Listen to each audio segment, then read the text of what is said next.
Magtatanim kami ng ubas for today's video. Oh, gusto dito? Gusto dito. Ay, pawiwi naman siya. Gusto magbundok. Maraming salamat po, Nanay Davy, sa inyong maagang pawasko para sa amin. Ito yung isdang pakol. Malasa nga. Lasa. May asin yan. Nilagyan ko pa.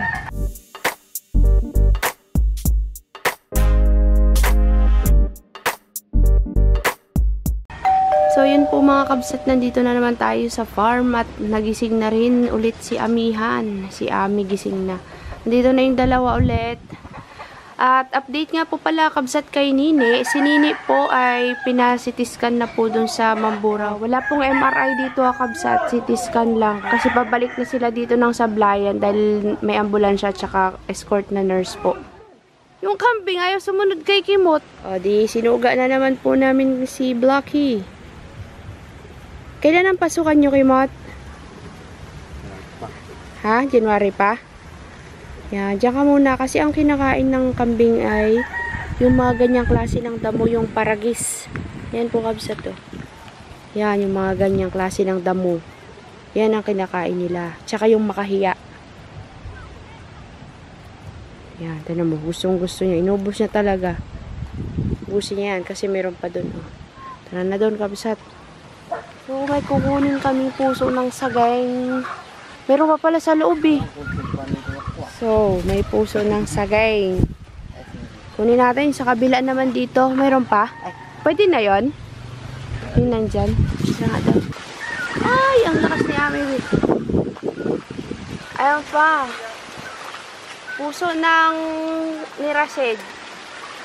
Puso ni Rasid. Merenda muna tayo mga bi. Buksan natin yan, Kimot ha. Bigay ko kay Nanay yung isa. Tapos magtatalbos ang kamote. Yung saging namin oh. Going strong. Hilaw pa rin. Kain muna tayo. Ang laki na ito. Ganda no. Tamis pala. Matamis? Ang gamot. Si Rasid kasi nangangate. Siguro. Pag nangangati ka, kain ka asukal. Baka dahil sa hangin, sa Amihan. Saan ka ba nagpunta kahapon? Doon. Pagkadating pa lang daw niya. Pagkadating mo doon, na sa hangin yan. Na ano ka sa hangin. Parang gano'n, oo. Makati.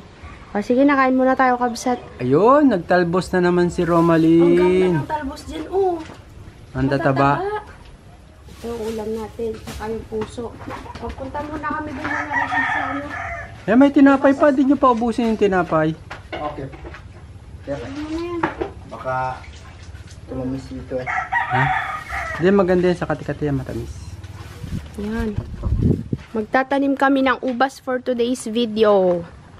Ubas. Saan yung pinagtaniman? Ha? Para mabuhay na. Kaya nga, namatay na iba. Pwede nang itanim yan kasi malaki na yung ano niya. Oh. Tapos diligan natin. Saan mo tinanim yung iba, Rasid? Karaan? Tinago mo. Saan? Nasaan? Saan gilid? Saan dyan? Bukod ng kamansi. Nililipat na po namin yung ubas. Yan. Buhay na yan. Gagawan na lang ho namin kakabsat ng gagapangan niya. Diba?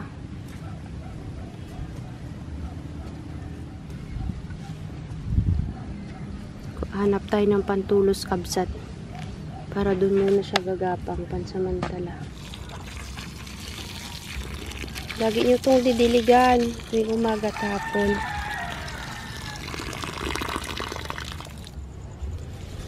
Ay, nasabi nyo kay Joel? Yung ano natin, panggatong? Kalimutan niya? Di ka nagdaan doon kanina? Wala. Hare. Pansamantala po kakabsat, ang kasama ni Rasid ay si Kimot dahil wala pang pasok. Maghanap na lang ulit si Rasid ng kasama pagka... Ewan kay si Rasid bala dyan siya ang boss. Si Pitik Palatik. Oh, sino? Pitik. Oh, gusto dito? Gusto dito. Ay, pawiwi naman siya. Gusto magbundok. Si Uncle Pitik daw gusto eh. Hindi dati.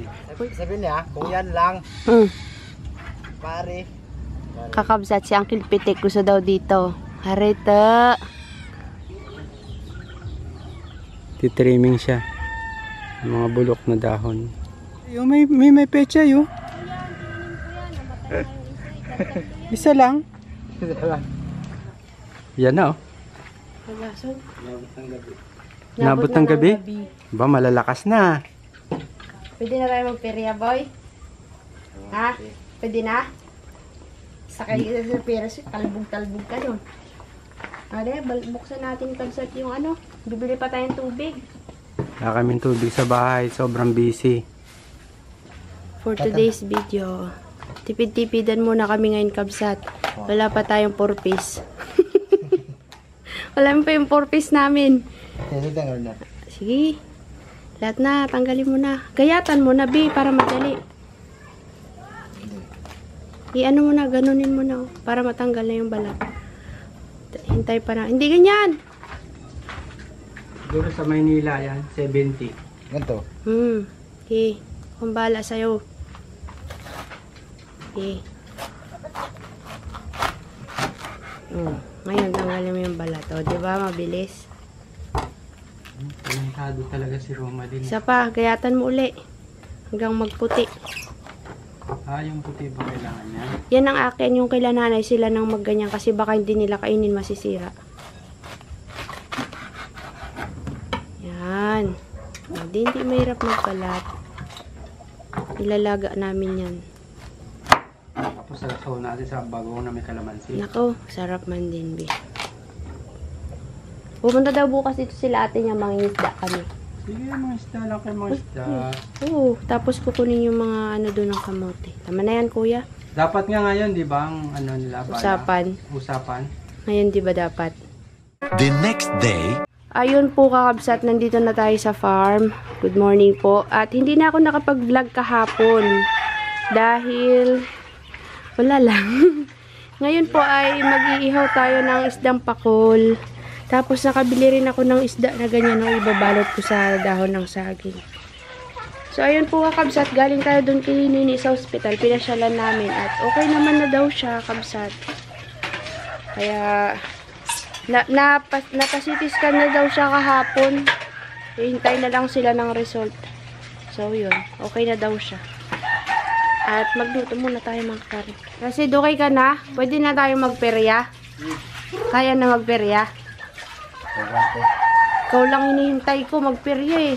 Ayaw ni Joy eh. Nabuburing siya daw dun. Magsakay ka sa Ferris wheel. Uy! Ay! Baka Ano? lumalayo mo. Sakit mo? Sakit. Bumili daw siya ng isda. Ay, buti na lang doon ako sa punduhan nagpunta. Nakabili ka ng maliliit na isda? Oo. Masarap ba yan? Lutuin. Ano to, haluan to eh. Parang matambaka daw. Tsaka wala namang galonggong to. Ano nga, papais mo yan? Oo. Pabalot ko sa dahon saging para masarap. Sarap yan. Tapos ipiprito lang natin pagka kailangan. Pag yung ano na, Yung napais na. oo. Tapos mag-ihaw kami ng favorite ni Rasid. Yan, nilinisan din oh. Maraming salamat po, Nanay Davy, sa inyong maagang pamasko para sa amin. Thank you so much po. Merry Christmas po sa inyo dyan, sa inyo po lahat. Salamat po.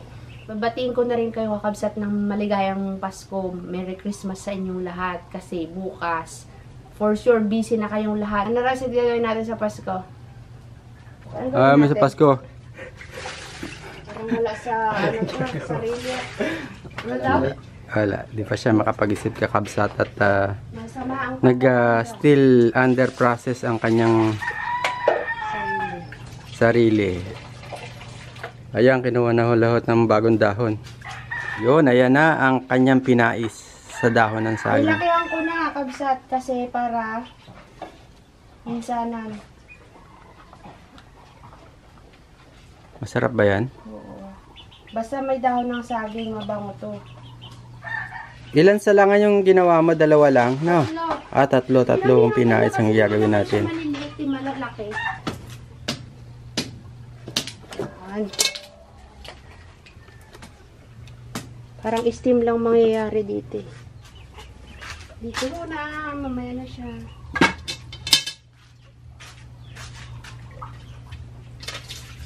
Nakabsat, dahil wala tayong uling, binalot ko siya sa dahon ng saging para hindi agad siya masunog. Ito yung isdang pakol.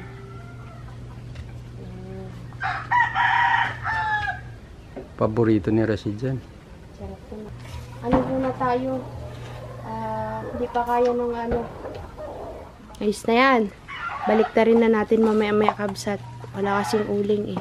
Uy, nagkakulo na Kuya Rashid oh. Oo. Sarap to be.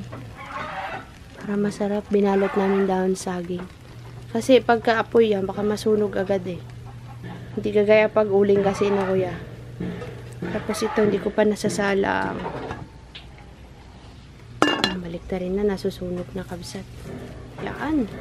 Ang bango be.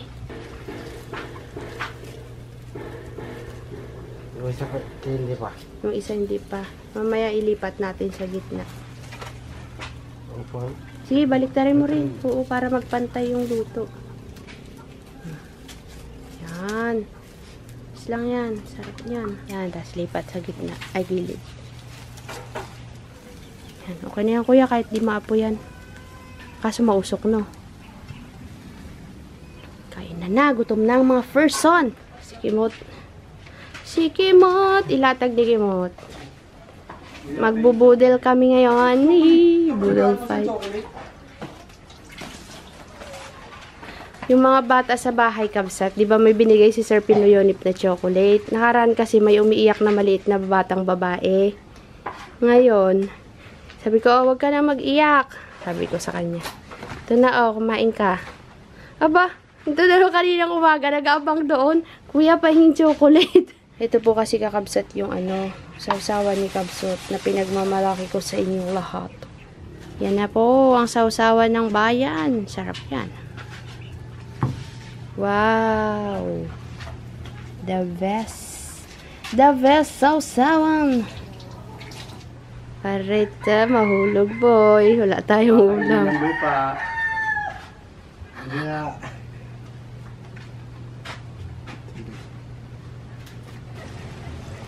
Eh, Lasa nga.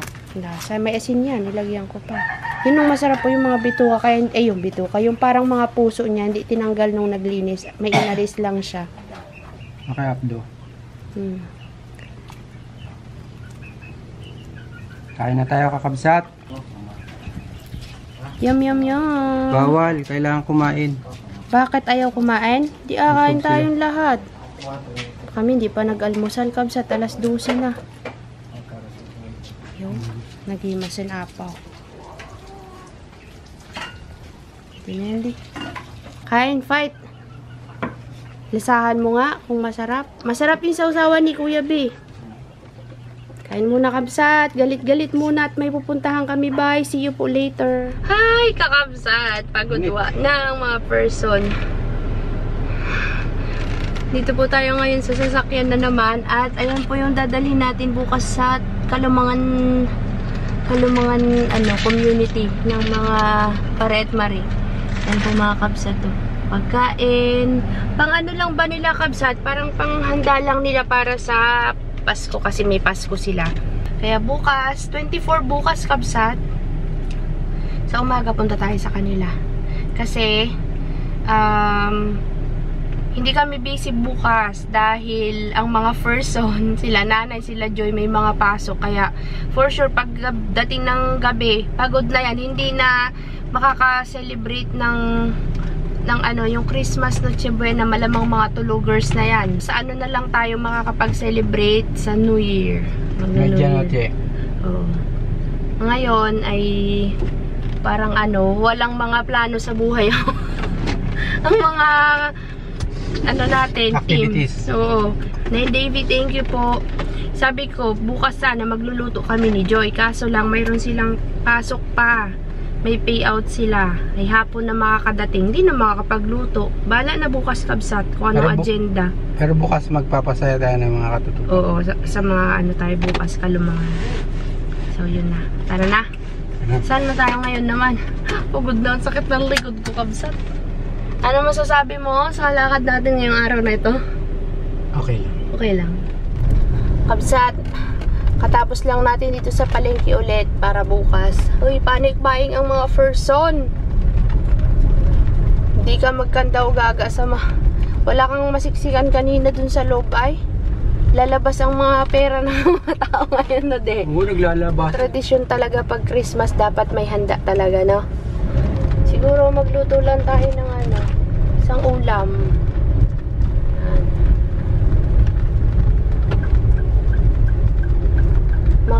Ano na lang kami, makikisugod bahay na lang kami, Wakabsat bukas 25.